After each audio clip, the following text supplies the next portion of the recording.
Actually, Madam Professor, Ma'am Shelo, may provision sa ating saligang batas. Oo po, klaro doon na ang lahat ng mga records, no, mga pinag-uusapan dito po sa pagpapasa ng ng mga batas, may record ang kaukulang Yeah. ang Kongreso. Nakalagay po 'yan, klaro po 'yan. Merong minutes Mm. kumbaga. Yun po yun eh. Yan din po sinasabi nga ng iba na dapat may minutes. Pero dito nga po sa BICAM na ito, matalinhaga kasi sila lang po ang nakakaalam. No? So ngayon, talaga Mm. bang kailangan pa ng joint resolution? Kailangan pa ba ng panukalang batas dito? O kung gugustuhin nila, magagawa naman talaga nila? Actually, tama ka Manong Ted, kung gugustuhin talaga nila, magagawa nila.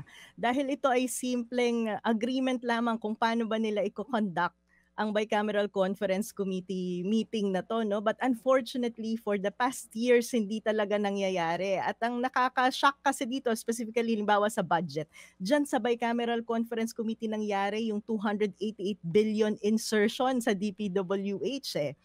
Supposedly napag-usapan na 'yan, nagkaroon ng mga committee hearings, tiningnan ano ba ang capacity ng DPWH mag-implement ng projects, ano ba itong mga flood control programs na dapat i-prioritize natin. Ta's biglang nag-BICAM, nagkaroon ng insertion na 288 billion, nawalan ng pondo ang PhilHealth, lahat ng magic na 'yan nangyayari sa BICAM.